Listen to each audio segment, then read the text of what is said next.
Welcome to The Power of Care, a podcast that shares insights, trends, and developments in the senior care ecosystem with a focus on technology and innovation. My name is Mark McGran, Director of Business Development at Vayyar, a company that specializes in advanced, contactless, and private wellness technology.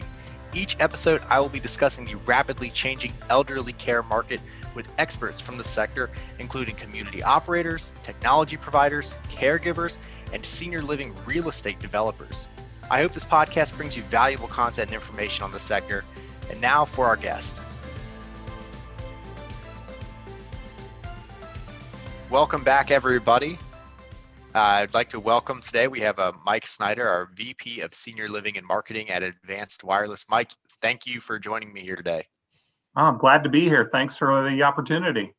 No, I've been excited. I've been looking forward to this call. I know we joked before. As we're getting into this, we've got two people on the kind of the sales and marketing side of things. So I'm sure that if anything, we'll probably have to edit this video down a little bit for time. Probably. But I think it's an interesting insight. I think there's a lot of different things out there where we try to get the perspective of kind of the communities that we work with, of senior living, talking to the directors, talking to the nurses, talking to those people that are hands-on, and that's the most important view, hands down. I don't think there's any doubt about that. But I'm hoping at least that this podcast episode will provide a bit of interest in looking at it from kind of the supplier point of view. How do we actually see things? Because I think that does matter. When we're evaluating communities, we actually do get an outside look at things where we can say, I know when I'm prioritizing, there's certain communities I can walk into, and probably within about 20 minutes, I can say they're ready for this, they're not ready for that, and they're not going to do that, and they're going to do this. I mean, you can kind of get a feeling right away. And a lot of it comes down to kind of how do they balance out their decision-making process? What priorities do they actually have inside of communities? And that was one of the first things I was going to jump on with you today. I mean, when you walk into a community and what are those feelings that you get kind of when you're going inside? What are you looking for? What are you pulling out? I'm looking at, just the activity that I see as I walk through these communities. Depending on where you are in the States, there are absolutely differences amongst how they do business, right? And how they treat their residents. Now, the one thing that is common that I love about the senior living industry is the people that are providing the care are amazing people. They want the absolute best for not only the residents, but for their staff. But they're under so many different constraints, right? Now, we've just coming off from this pandemic. And this pandemic is now starting to really impact their businesses, interestingly enough, as we keep moving into 2021, because their census is down. And when their census is down, their revenues are down, right? And everybody when I walk into these facilities, they want everything they can get and buy and empower and equip with, but they have to, that it's that classic business, right? You got to balance your budget against what you can actually deliver from the revenue that you have. So absolutely. And there's a bit of uniqueness, I think, to every one of those communities, because you might have a chain and we talk to communities that in chains that might have 130, 150, 500 locations, whatever it may be, or even if you got 12, but you go to those individual communities and you have a conversation at that level, they're completely different. I mean, and how they make those decision process, something I see too is, is it all from a central point? Is it, they have the kingdom and that sends down to all the, individual little the towns there and tell them what to do? Or do they provide a little bit of that custom, hey, you can get a little decision making process your own? I've been in healthcare for over 30 years. And one of the things that I have seen across, your acute care settings and your senior living settings is, there's always a corporate entity that's trying to provide mandates and direction for how things operate. But they are decentralized. So there's always this, this modified decentralized mentality that people have. Corporate will make recommendations of, well, you should do this and you should do this, or you should have these staffing levels, right? Guidelines to take care of these residents. And then the reality comes into, based on the facility, how many people do they have to deliver care, right?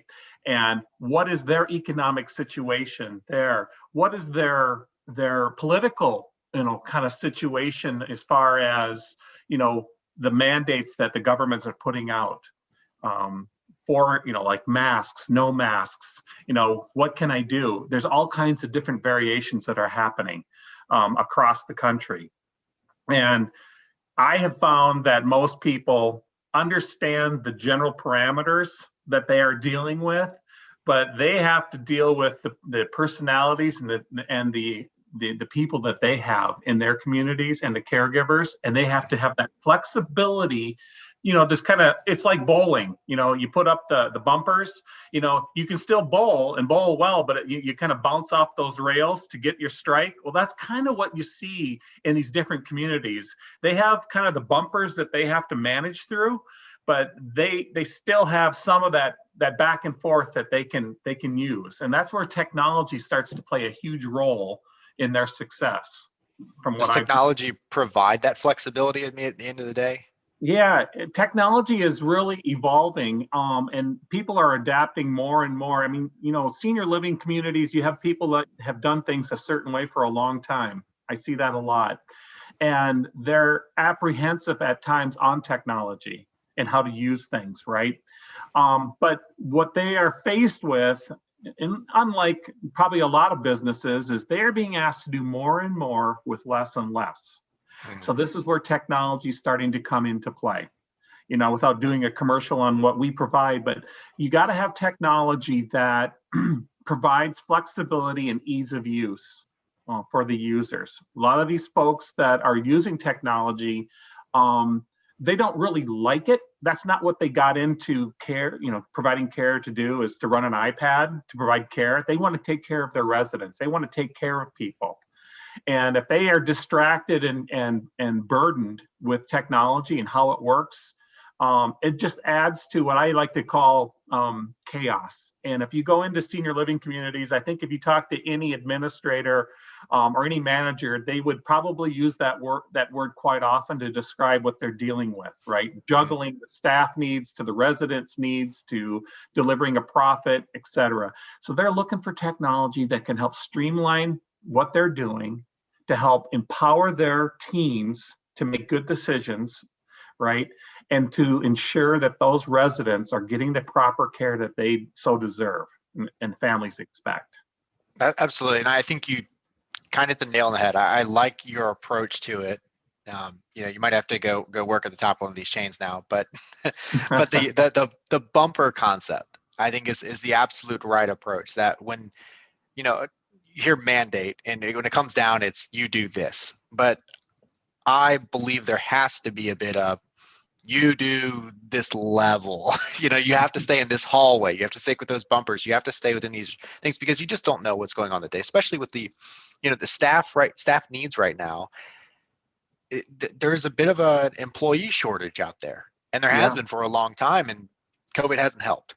As we're coming out of the climate, the political climate of the country change, there's a lot going on right now that's out there that is pushing these places where they're going to have to make some changes. They're going to have to figure out, how do we pay people differently? How do we use people differently? What information can we start to pull from, and how can we continue to improve our service? Because as I say, the bar never drops there. No. It only goes up. So what can we do to kind of take those steps forward? And I think you're right. I think you have to have that flexibility as you're going into it, where you can say, okay, this is where you can kind of stay in your lanes. Now, if you're looking at it from the bottom side and kind of looking up, so if took you and all of a sudden you were kind of moved into the director position, or you're head of nursing or something like that, this is an area that I think is difficult for a lot of people in this position, because they come in from a care standpoint, and now they're being asked to make a business decision going up the line. Is there any advice, as you've talked to different communities, who's been successful when it comes to talking upstream and saying, hey, we want to do something, let's just say with advanced wireless. I want to do something with advanced wireless. what advice would you give them, or who would you, have you seen be successful when they're talking up to corporate and trying to get corporate to push back down? What action should they take? What phrases should they stick to? How would you suggest that? It's a lot of times, there's a joke, in sales, that, the salespeople do all the work and managers really don't do much of anything, right? So, the thing that it keeps coming back to is these people are absolutely amazing people that care. All right. That's why they're in this business. People don't get into the senior living and delivering senior living care to get rich. Okay. They get it in because they have a heart for caring for people. Right. But then the business part of the world is impacting them. Right. They understand that they have a certain level of care that they have to deliver to their residents. But they're also, imagine what they're dealing with. They're trying to find people who will come in and deliver that care, and the wages that they're offering aren't great, right? That they have. So they're trying to balance that. And then you have a corporate person who's going, hey, I'm looking at your numbers, right? What are your numbers? What are you going to do to reduce costs, right? That's what they're getting hit with. And the thing that I emphasize with people is, as much as technology can be scary for them, technology really can start to empower them. What we do for our communities is we provide tools that really consolidate the ability to communicate, because that's where it all starts, right? It's good communication between the residents to the staff to the management up to corporate. And we deliver solutions that are around that, in that communication. We also, by improving communications, what you'll see is the type of productivity that you can get from people. Mark, you and I are sales guys, right? And I always tell my salespeople, I say, the worst thing that you can do in sales, okay, is have a start-stop mentality, right? You start making your cold calls. Oh, a phone call comes in. You stop doing that. You start taking that call. Oh, an email comes in. You start, stop. That is the world in senior living that they live in constantly, right? They're doing some of their charting, right? They're doing their charting. A call light comes on. What are they supposed to do? Finish their charting or go to the call light, right? So you have to have technology and capabilities that will help them manage that, right? Portable devices, things like that are going to be key to helping them provide more of consistency in how they can do their day. Because the number one reason, if you ask people why people leave and the turnover is so high in these communities, is because of the chaos. It's that start stop, or the great people do all the work, right? And those are the people that tend to leave, right? So we have to do things to help empower them, recognize them in those communities that you can share with your corporate, with your management teams and what you're doing. Because some of the initiatives that come out, some of the initiatives that I give my sales teams have not been well thought of, right? That burn up a lot of time. So the key is can you get that communication from that administrator to the corporate office, okay? And they sometimes get disconnected with what is really happening in those communities. Okay, and any type of technology that will help improve that information gateway is going to be a huge help to those organizations. Absolutely. And I think that's another great point, because what it comes down to is a lot of you got to fill out that, what is the why? Why should we be doing this? It can't be the want. But it's got to be the why should we actually accomplish this? And I think the communication aspect is a huge one that you can point to, and we can say, look, this is going to make things flow smoother. Just in some cases, this might make things flow smoother from here to here. You're going to get more out of this at a corporate level. If it's from a staff side, that also can be, hey, we're going to empower the staff. It's going to make them stay around longer. It's going to improve our staffing, which, again, it's going to come back to, back to the corporate level. They have a bit of the, they always say New York sports teams is a really tough town to be in there. And, as a Yankees fan, I always thought of that, where if things are going to push back there, and but it's what have you done for me today? kind of mentality. And that's kind of Right. what I think corporate has to look at it from that perspective. And they do have to take things from the business side and say, all right, but tell me, why should we actually accomplish this? Now, there's always a balancing effect to that, but care actually does have a business benefit to it. No, we are going to provide the best care here. We're going to keep people longer here. We're going to be able to attract more people here.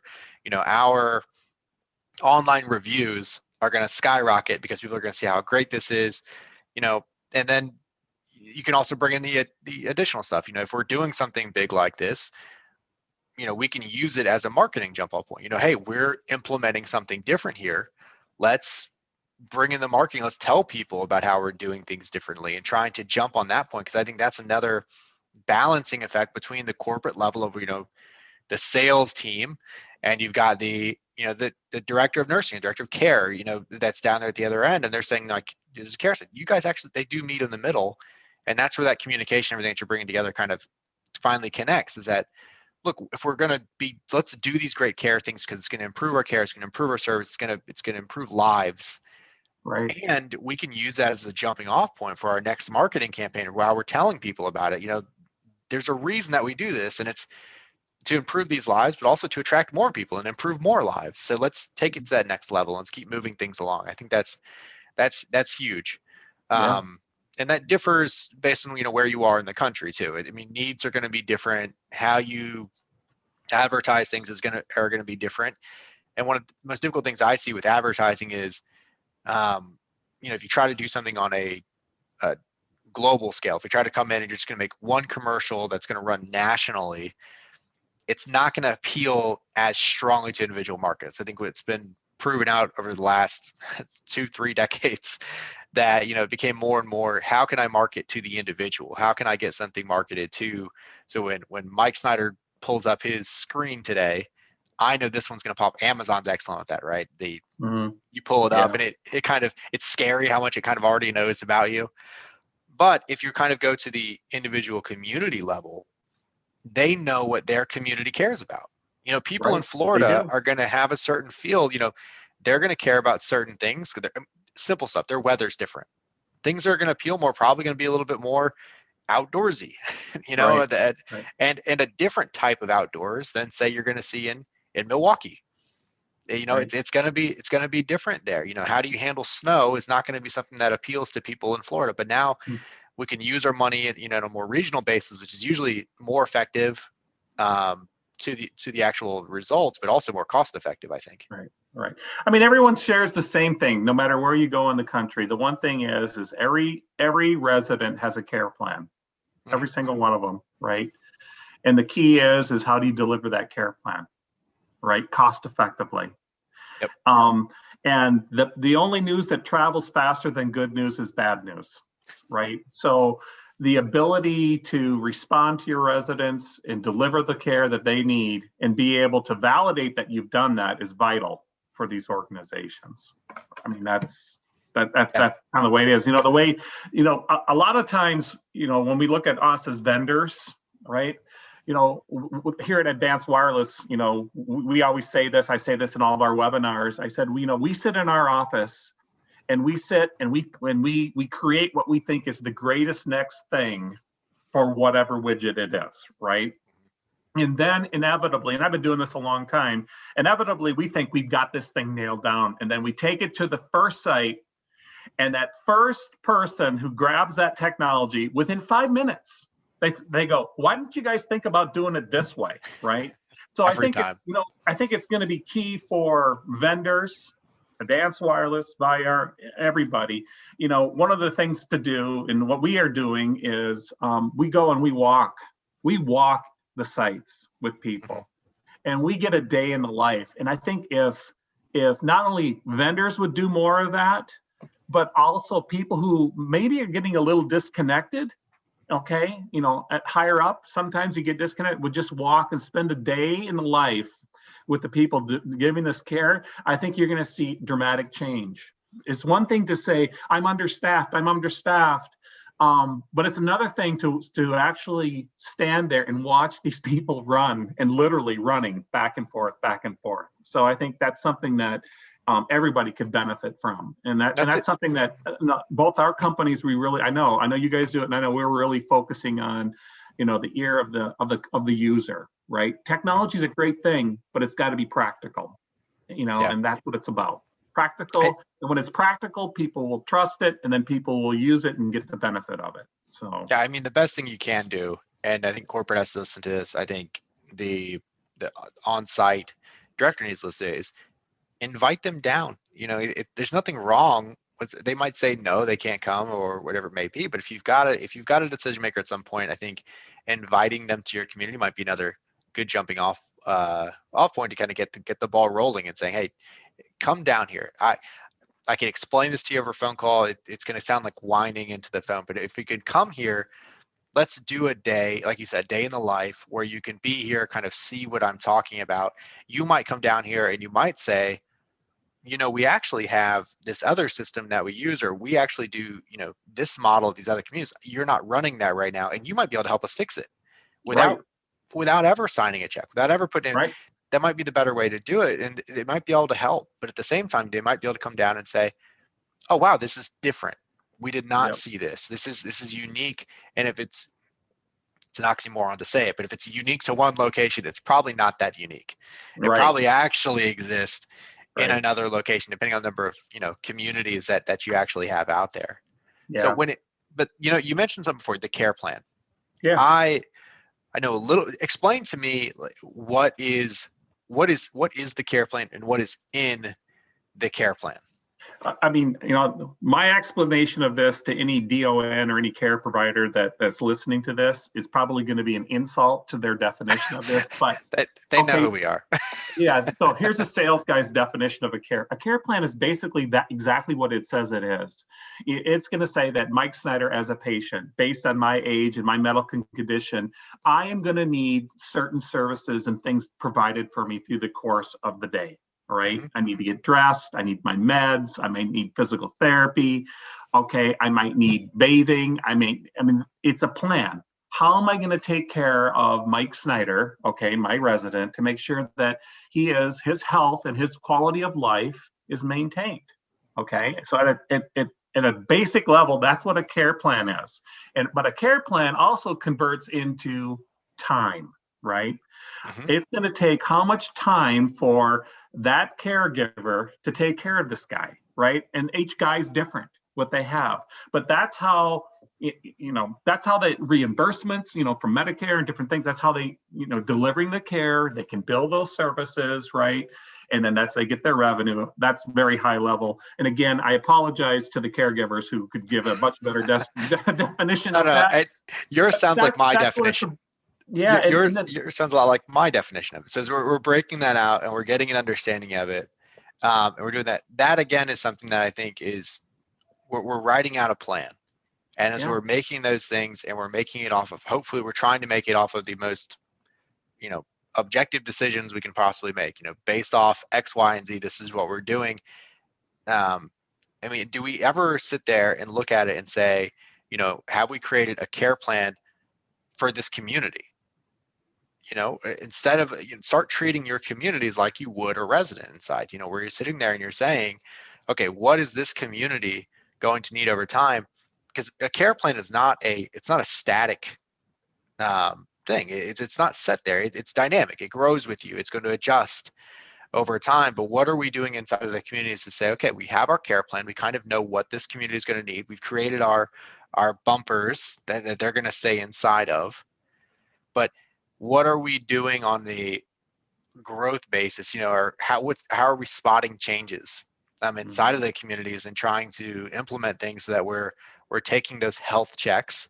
We're making sure that that the organs are functioning. Have we defined what are the organs? What are the vital functions inside of this community, and breaking those things out? Have you seen communities taking that approach of a?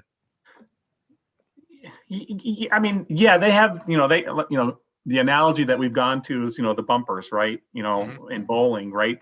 The closer in the bumpers are, the better your chances of getting a strike and a higher score, right? Or being more profitable. I think they all have that. I think they all have their version of that. The issue comes down to if you walk with walk with a caregiver or whatever, one of the things that you'll notice is vital to their financial stability is their ability to chart, right? If you don't chart it, you can't bill it. And if you go in these communities, you'll see it all over.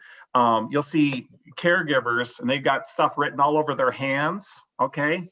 That's their notes that they're keeping on what they've done from a resident as they run to the next room. So, the framework of the bumpers is that's the challenge, right? Is how can I get the bumpers a little bit more narrow, because the narrower it is, the more efficient I can be. And but still leaving out the flexibility at the same time. Well, that's just it. I mean, you're going to have some of that flexibility, but I think the idea of narrowing those bumpers comes from how technology can be deployed and used. Mm-hmm. Okay. I think that's where it comes into. I mean, there are different systems that do different things, right? And there's all kinds of different systems, but a lot of vendors want to come in and they want to come in and say, you need our new technology today, and it's going to solve all of your problems. Well, it could, but the problem is like in senior living, they don't have the budgets to do those things. So we as vendors, what we have to be is smart in the fact that deliver solutions that can capitalize on existing infrastructure and make it better and make it easier to use, which frees up time, which narrows those bumpers in, okay, for their profitability. But every organization, Mark, to your point, obviously that's what they're trying to do. They're trying to check all the boxes. The star ratings. They're trying to get 5 stars every time. They are. I have not met a person in the senior living across the country that doesn't have a heart for it and a commitment to do that. They're amazing. They really are amazing people. I can't say enough about them. That's one of the reasons why I love being in this division, is the people that we get to work with. It's pretty cool. So.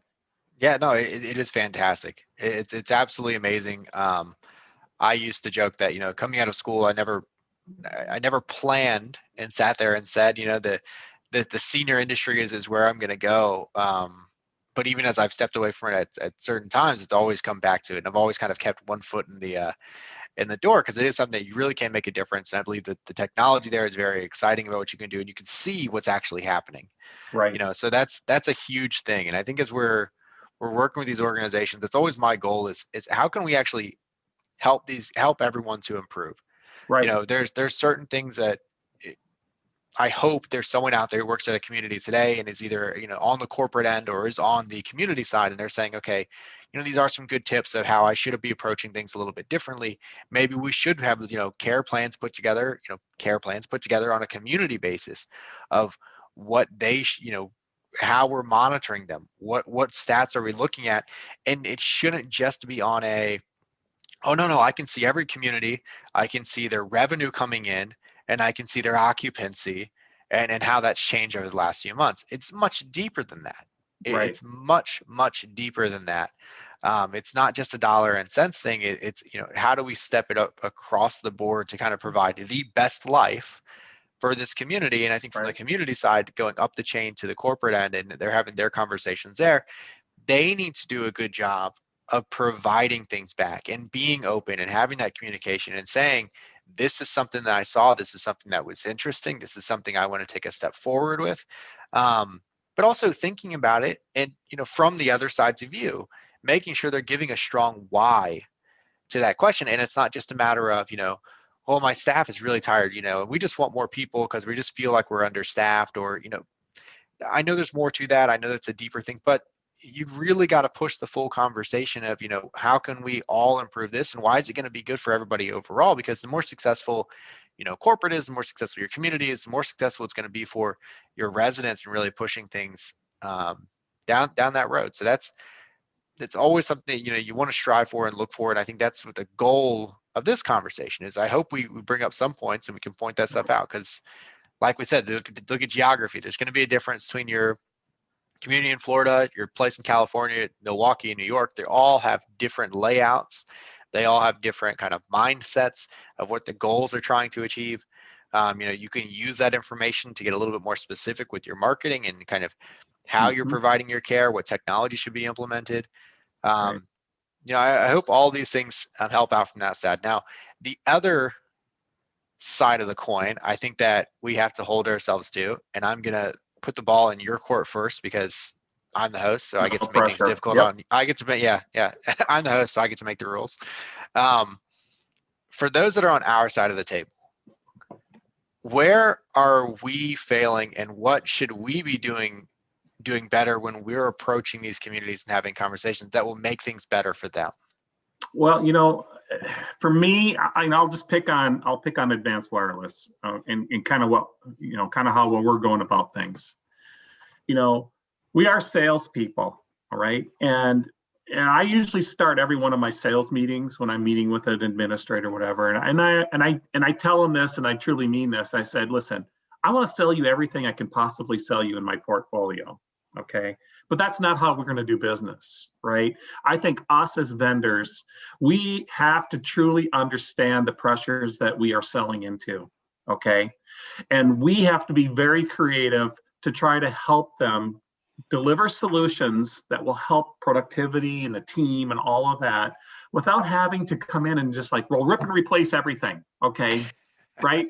I mean, Yep. that's just something that's just overwhelming. I can just see it in their eyes. They're just going, how am I supposed to do that? You understand how tight a budget I'm working with? Isn't there some other alternative? So I think we as vendors have got to slow down a little bit more and really understand what they're, it's kind of like, what is the base thing that they need and what are the nice to have things that they want, and start explaining the differences of what we're delivering to them. And that's something that our company is really committed to doing, is really focusing in on what do you really need in a solution. God knows I've got great technology and I've got some really cool things that I get so excited about, right? That I want them to use, but I have to still slow down as a vendor and go, okay, but is it really going to help them right now? Take baby steps and start building. Give them a foundation that they can build from. That's what we as vendors have to do a better job of establishing that trust and everything, because too many times we just come in and show up and throw up. Here's everything, and you decide what you want. And that's not the way we want to do business. Not anymore. We want a partnership long term. I think it's a really good point because I do think there are times we show up as vendors kind of with a trust me attitude. Yeah. And sometimes we're pushing, we put the community in an awkward position. We're talking about this conversation between, one level and maybe the corporate office. We're putting them in a tight spot because we're going to them and saying, hey, here's $100,000 worth of equipment or $1 million worth of equipment. Yeah, write that email. Yeah. That's it's not a fair position to really throw them into. And I think you're right that we need to show up and there needs to be an honest conversation sometimes about, will this actually help you from a bottom line standpoint? Right. There are, you might go to one community and you might have the latest and greatest of, we can see everything that's happening. We'll tell you if anyone falls, I'll tell you if anybody's gonna fall. You're now omniscient. You now know Yeah. everything. Right. And that community might look at it and they might say, well, we have a person that's in every room constantly. So kind of already know that information. My last episode of the podcast, I was talking to Lila, director of nursing, and she was explaining how, she can go into a room and they could look at someone for 4 hours at night while they slept. They could tell you what their day is going to be like the next day. There might be a community that comes in and you have a conversation. They go, I don't need that. I know what's going on already. So, every need is not a need. I think we probably need to approach it ourselves a little better with understanding, with kind of a little bit of compassion, and say, hey, look, I know how hard this is going to be, but also a mindset of, they are unique. This They is are. something that's you might build something that is, you thought was fantastic and it has value for senior living. Mm-hmm. But you know what? This isn't senior living. This is XYZ community in Raleigh, North Carolina. Yep. It's this location, and they're their own person. They have their own Yep. personality. And like I said, coming back to the care plan again, it's Yeah. something that's unique to them. It is different for them, and it's something that we can't treat them like a number. I think it's a really good point. Yeah. That's I mean, as we're that, getting into it. we as vendors have got to have a passion for, the same type of passion for delivering a result that they have for delivering results to their residents. Mhm. So, systems that we propose, I can only speak for our company and my team, but, what we propose, we know what it's going to deliver for them. Okay. And we are going to deliver what they need. But we're also going to tell them other things that they can use. Listen, there's many times I tell people who want to buy a bunch of bells and whistles from us, I tell them, I said, well, how is it really going to benefit you right now? How is it going to help you? And I think hopefully people respect and like that.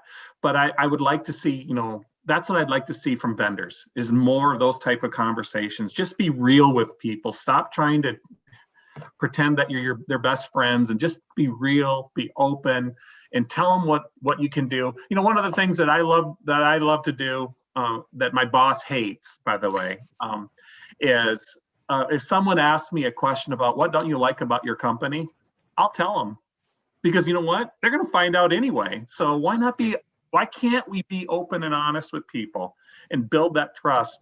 I always tell people on implementations, I said, I have been doing this for over 30 years. And when it comes to implementation, a lot of times it's always set up like, oh, it's going to be perfect. There's going to be no problems. It's just going to be so easy to install. I tell people, I said, I have yet to see an implementation go perfectly without hiccups and bumps. Oh yeah. Okay. And anyone who's installed the system knows that's true.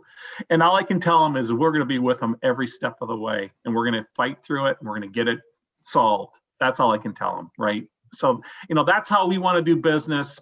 And I'm hoping more people, especially for senior living, will take that approach, okay? Because that's going to help those communities so much. Because I used to work for, I won't name the names, but a large time and attendance provider, right?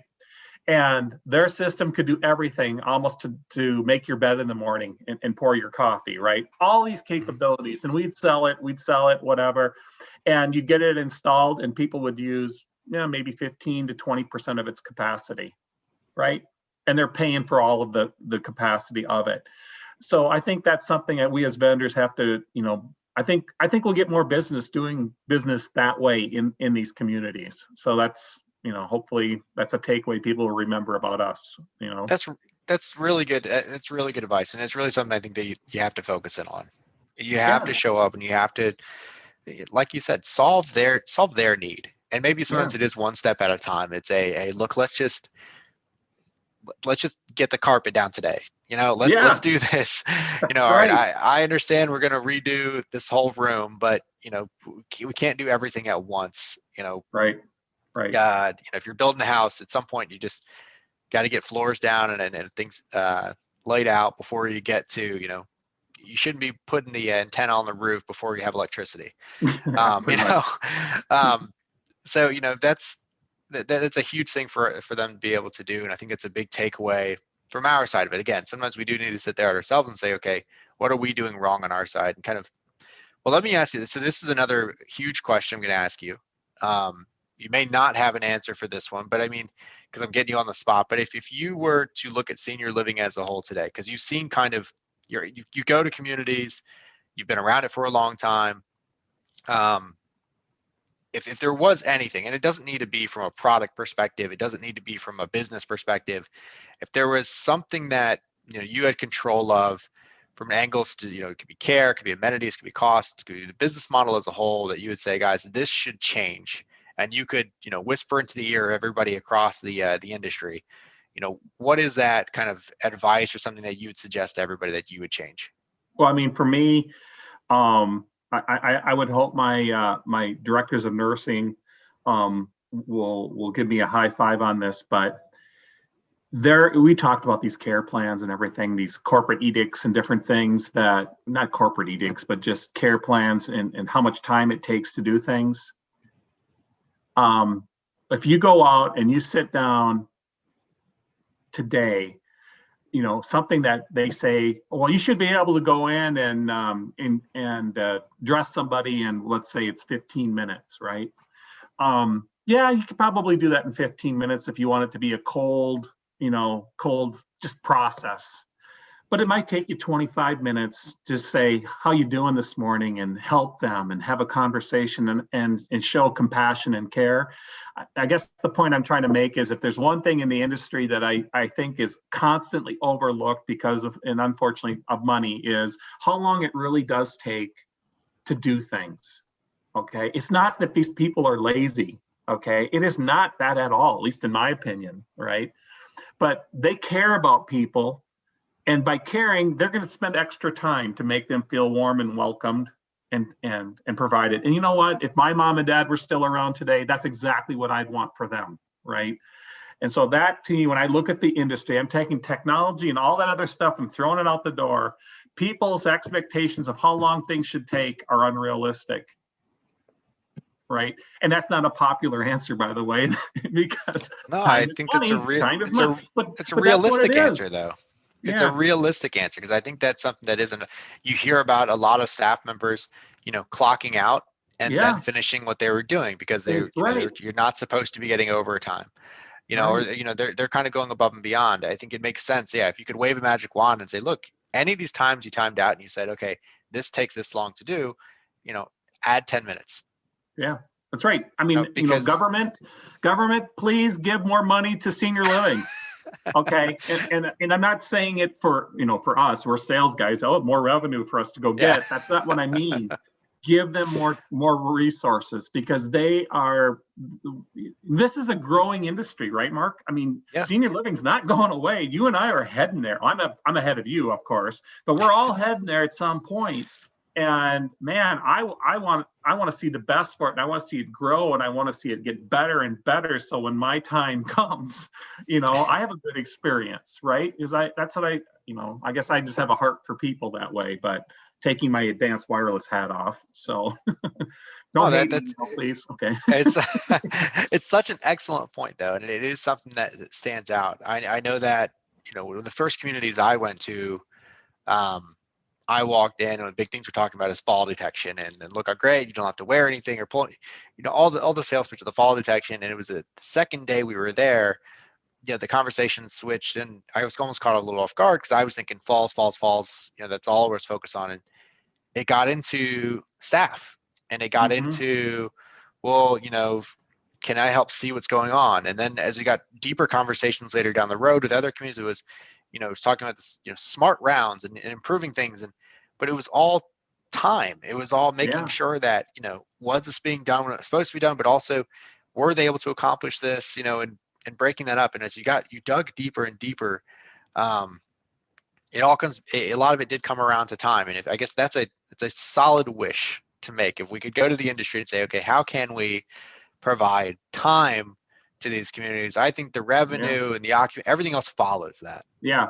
I think that's true. I mean, you'll never hear an administrator say that they're overstaffed and they're flush with cash. I've never heard it. So, but yet they're expected to deliver such quality of service. It really is an amazing thing what they do. The vast majority of these facilities, no matter where you go, they all have the same core issues that we've been talking about. Every single one of them. They have, and now they're looking for ways to expand and change, home health care and, step down units. All these things are happening. So the industry it's going to be interesting to see, what a traditional care community becomes, because it used to be, it's a senior living facility. Well, now it's a memory care unit, it's adult daycare, it's an assisted living. They're putting an independent living on top of it. I mean, they're being very creative in making these communities, right? So we as vendors have to make sure that we stay in touch with that and provide solutions that will help manage that conglomerate that they're putting together. So, well, we'll try our best to keep pace, right, and do whatever we can to support these amazing people in this amazing industry. Well, so thank you, Mike, for joining me on the show here today. I really appreciate your time and the conversation. As always, like I said, we could probably talk for another 2 hours, but God help people if we did. But yeah, exactly. If anybody's listening, they'd like to talk to me, give me a call. It's Mike Snyder at Advanced Wireless. You can go to our website. Be happy to answer questions that people might have. Perfect. Thanks, Mike. All right. Thanks. Thank you for listening to the Power of Care podcast. Remember to follow the channel to stay updated on future episodes. And if you want to connect with me directly, feel free to email me at mark.mcgran@vayyar.com.